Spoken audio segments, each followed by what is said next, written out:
You ready to learn subnetting? Then come with me to Petropolis.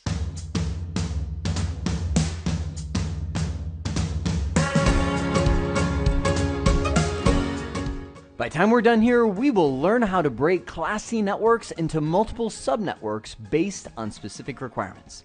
And because I know you could have stumbled into this nugget from any place on the CBT Nuggets website, I want to make sure we have some assumptions on what you should know before you get here pretty clear. First off, I'm assuming you know basic IP addressing and the classes of addresses that IPv4 uses, as in Class A, Class B, Class C, and what those ranges are, and how to convert from decimal over to binary.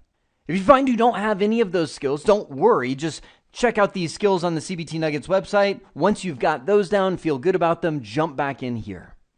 And just for the record, the scenario that we're about to encounter was inspired by Sonic the Hedgehog. The real one. That's my wife that is actually holding Sonic. We were at a boys' baseball game this last week, and one of the parents there brought a pet hedgehog that's named Sonic to the event. And I was like, I didn't even know you could have a pet hedgehog. Is that legal? Can you do that? Do they bite? Do they? And I'm like asking all these questions because it is the coolest little thing that you've ever seen. The old Sega video game has become that much more meaningful to me. So what is Petropolis? It is a mega pet store, which obviously grew that way because of the amount of hedgehogs they sold after people discovered that you could have them as pets. You are the network administrator for a new region of pet stores that range from store 7311 all the way up to store 7315. And you've been allocated 192.168.5.0 by the Petropolis network architects. They want you to break that into subnetworks and then allocate that to each one of the stores so that you have an addressing scheme that scales to the thousands of other stores that are out there, and that each one of the store administrators can use to assign to all the devices that power those pet stores. Now, before we get started with this subnetting, I want to make sure that you have the why, because I find a lot of people will teach subnetting and you'll get the skill, and there's almost this strange gap between the skill of subnetting and how you would actually apply it in the real world. So I want to make sure you're following the scenario. This happens all the time. We have Petropolis or Company X, whatever company you want to fill in there, that is really smart because they realize there's a limited number of private IP addresses out there, so they have to be very wise in how they allocate them. You'll find small businesses, when they first start up, use these giant subnets, which means if that business grows, later on, they have to redo all the addressing, and it takes hours and weeks and days and months of time, depending on how big that organization is. So what Petropolis is doing is they're saying, okay, we've got a Class C network right here, 192.168.5.0. Now, let me ask you the question, how many networks is that? It's not a trick question. Think about it. It's one, right? So if you were to use it verbatim as is, how many stores could you address with that network? I know you're like, Jeremy, is this a trick? No, not at all. It's just one. One store would be able to be addressed because you then couldn't use this anywhere else in the network because whatever router, let's just say you've got a router right here connected to store 7315, right?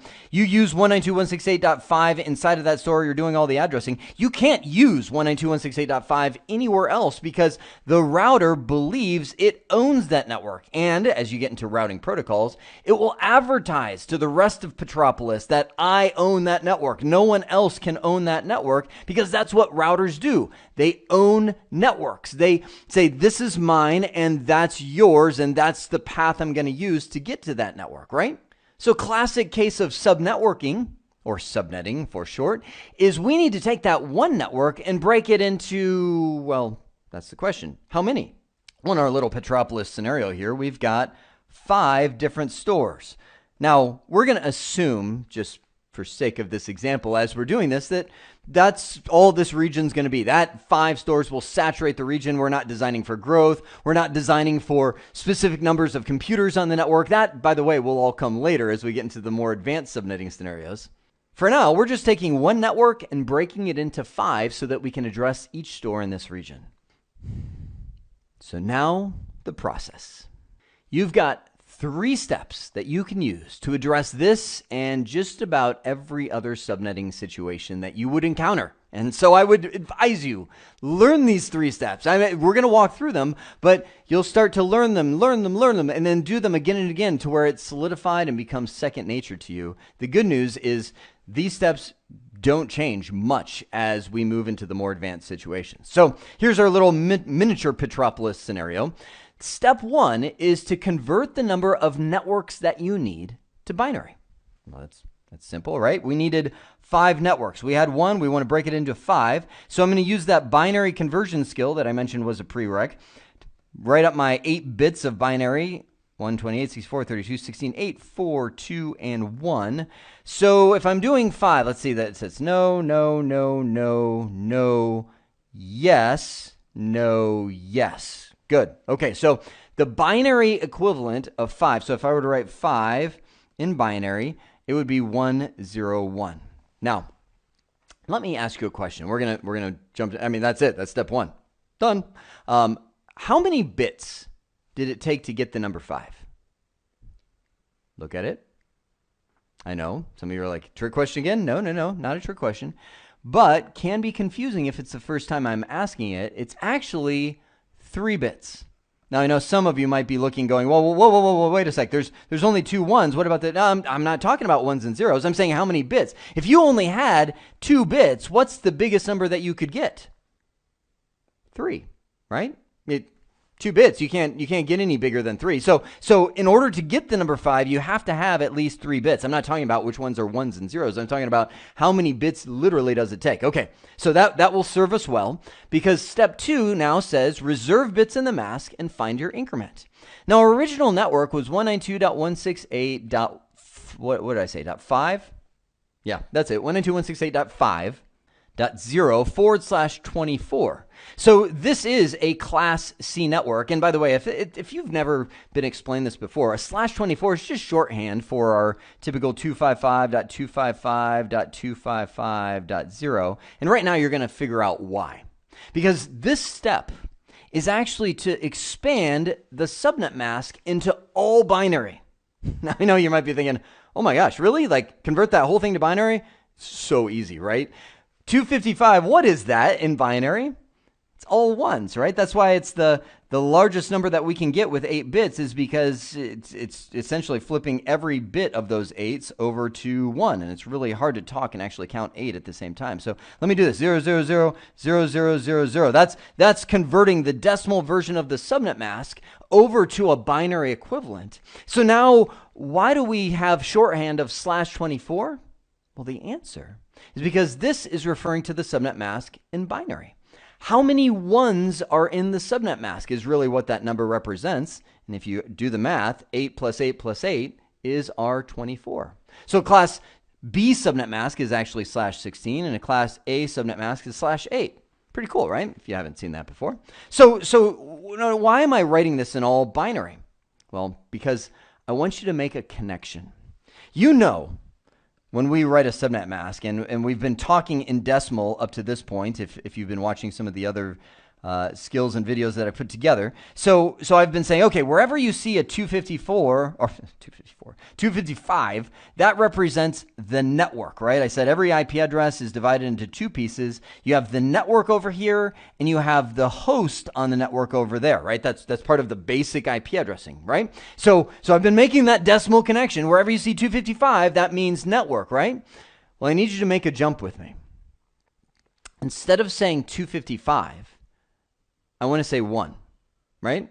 Not too big of a jump, right? So wherever I see a 1 represents the network, right? It's binary. So what does that mean to me? It means that 1s equals network bits in a subnet mask. 0 equals host bits. It's not a big jump, right? I mean, it's same exact story here. It's just I'm talking now in binary. Instead of saying 255 is the network, I'm saying 1 is the network. Okay. Why is that significant? Because I'm about to make a huge connection here that I want that synaptic to go chunk, really easy. Follow me, right? Ready? You need 3 bits to get the number 5. And we know that 1s are network bits. So we need to add 3 1s to the subnet mask in order to break this thing up into 5 subnetworks, right? In order for us to take this one network and break it up, and let me add some verbiage here. In order to break it up into at least 5 networks, right? We might get more, but we're going to get at least 5 networks. Then I'm going to need 3 more network bits. And why is that? Because I can't get the number 5 with any less than 3 bits, right? Are you? I know. I'm going. You're like, I get it, Jeremy. No. I just want to make sure, because this is like the first time, and I want to make sure you're connecting this. It takes 3 bits to get the number 5. We know 1s are network bits, so I'm adding 3, because I know some of you are like, well, you want to add 1, 0, 1. No, I'm not. I can't. I actually can't do that. That'd be you'd like defy reality. Like the whole universe would collapse into a black hole. You're saying 1s are network bits, and it always have to stay contiguous right here. So I'm going to pick up where the 1s leave off. 1, 1, 1. I've added those, and believe it or not, I'm done. I know you're like, what? We didn't do anything. We did. You've solved the problem. Now let's take this and convert it back to a decimal number. That's why this binary conversion skill is so useful. Well, this is easy, right? 255.255.255.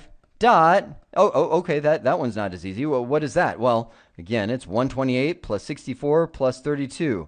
Add those up, and you will get 224. Now, don't worry, you'll start committing some of these numbers to. I mean, there's only 8 of them. There's only 8 numbers it could be, right? That's the. If you have to go those 1s this way, it's only 8 numbers, right? So 224. Believe it or not, this is the answer to the problem. This is the like if you went back to the network administrator of Petropolis, and he was like, "So what'd you get?" You'd be like, "Oh yeah." Solved it. It's no problem. It's 255, 255, 255, 224. And he'd be like, well done, my friend. You get a raise, right? Because you know how to sub. That's the answer. Now you and I both know, you're like, okay, that's cool. I've got the subnet mask, but it doesn't mean anything to me yet. It's just a number. Well, number 3 will make it mean something. It says use the increment to generate network ranges. Okay. So what's that mean? Well, there's a very special bit. Matter of fact, it's so special, I'm going to change the color of my pen. It's the lowest network bit that you have. Just the last one. There's no other trick to it. You just go all the way in the 1s, and you go to this last one, and you convert that number, that bit, over to decimal. And what is that? If you were to just line it up, you got, that's 128, 64, it's 32, right? 32 is your increment. And you can now use that number to generate network ranges, which gives you the IP addresses that you can assign to every one of your Petropolis stores. We've got 192.168.5.0. That's where we began, right? And all you have to do is add the increment to the correct octet. We know that the increment is in that 4th octet right there, the last octet, the last number of the IP address. So the next one will be 192.168.5.32. 192.168, right? You get this 5.64. If you were to keep going, 5.96, 5.128, and I'm falling off the edge there. But that's okay, because I actually have my 5 networks right there. This is the start of every single one of the new subnetworks that I have. The end range is just the last possible IP address before you get to that. I mean, it's so easy. I know. I'm like, easy. It is. It's just putting all of it together that you're like, oh yeah, okay, what was I supposed to do now? And that's just practice, right? So 192.168.5.31 is the last IP address before 32, right? That's what I'm saying. It's easy. 192.168.5.63 is the last IP address before 64. And this goes through 95. This goes through 127. This one goes through, you'd have to add 32 to that. That'd give you 160. So 159 would be the last IP address before you get there. And by the way, that's it. Store 1, Store 2, Store 3, Store 4, 5. Right there, you've got the subnets that you would allocate to each one of them. So Petropolis network architect is like, so yeah, I mean, you're pretty smart, nicely done. How many addresses do each store really get? And you go, that's no problem. I can do simple math. I'm just going to look right here. 192.168.5. Oh, okay. This is a network. And I know because I watched the skill on on basic subnetting or basic IP. I know that in a network, I can't remember the title of the skill. The first one, the one I recommended. In a network, you cannot use the first IP address or the last IP address. So in reality, each one of my Petropolis stores will actually get 30 usable IP addresses that I can assign. Now, okay, hang on. Jeremy, remind me, why can't I use the first or the last? Well, remember, the first one identifies the network. When you're talking to a router and you're like, router, what do you know? It'd be like, bam, this is what I know. And you'll see a list of all the networks by their identifier, the first IP address of each one, right? And you can't assign that to a computer. The last IP address, anyone remember, starts with a B, broadcast. If you want to send a broadcast message to everybody at that store, you would send it to that IP address, and all devices at that store would receive it. So you could go through, if you really wanted to impress that network architect, and you knew how to write, you would go in and type or write 33 through 62 would be usable. 65 through 94 would be usable. These are your networks. So we would go to each one of those stores and we would say, administrator, I want you to assign things. This is store 1, we'll just say, from our ranges down here. From the 192.168.5. And just use 1 through 30. Go ahead and give 1. If we were to, I know, I can't help myself. If we were to, draw a network diagram over here, and here's the inside of store 1. You've got your connection back to Petropolis headquarters up here, right? That's your router. You would have that router connected to a switch, and there's your server, and there's your little, IP surveillance, so you can watch your hedgehogs like sniffing stuff and being like, oh, that's so awesome, and rolling into balls. It rolls into a ball. By the way, if you get a hedgehog, you can actually roll them into a ball, and all the spikes are like shink. It doesn't poke you though. So anyway, you can watch them roll into balls from the little surveillance. Those are all IP addresses. So you might say, okay, well that guy's .10, the router's .1. That IP surveillance is .2. The printer where I print out the certificate of ownership for all of the hedgehogs, because that's what a printer looks like, is a .3. Do you see what I mean? Like, these are real. You can assign them as long as you make sure you tell that administrator. He's usually a typical, I'll just say a typical IT guy, just a generalist. Make sure you use the subnet mask 255.255.255.224 when you make those assignments, because that's what tells the routers and that's what tells the computers just how big their network is. That's how they know. I mean, remember, a computer looks at a subnet mask to figure out what it can reach locally. Can I look at that hedgehog IP surveillance locally, or do I need to go to my gateway? Well, let me look here. Well, when I look at the .224, that's where it's like, oh, okay, well, that I know that my range is only 30 IP addresses. So if it's outside of that, I need to send it to my default gateway. So many. I'm connecting so many things here. If you watch this again, please. I guarantee you've missed something. Hedgehogs excite me. I talk really fast. Grab, this is my notes, grab a notebook and just fill it with all kinds of stuff as you do this. I think that's it. Is that it? I think that's it. Oh, one more thing. Wait, I just thought of it. This, by the way, when I do /24, that's known as CIDR notation. Classless Inter-Domain Routing. That's what it stands for. Just think of that as shorthand. So you'll want to know for the real world, and if you ever plan on taking any exams or anything like that, you will want to know how to write subnet masks in CIDR notation, and you already do, because I gave you the secret formula. /24 represents the number of ones, right? So what is our new subnetted addresses? I mean, in CIDR format, /27, right? It's that easy. 24 plus 3 more, that's my /27. So I could just put a /27 if I wanted to give some shorthand notation on each one of these, and that tells everybody exactly what it is. This is so good. This came across so well. So here's what I want to do. I'm going to end this video because it's probably pretty long at this point. And I'm going to go into a class B and then a class A example. And then at the end of this skill, I want to do just a review. I'm going to just do 500, like a lot, like a bunch of subnet, and we'll just do them because by then you're going to be like a ninja at every single one, and we'll just do them really fast, and we'll go through and make sure this skill is solidified, right? Sound good? Okay. You have now seen how to break Class C networks into multiple subnetworks based on specific requirements. I hope this has been informative for you, and I'd like to thank you for viewing. Oh, don't you want to go buy a hedgehog?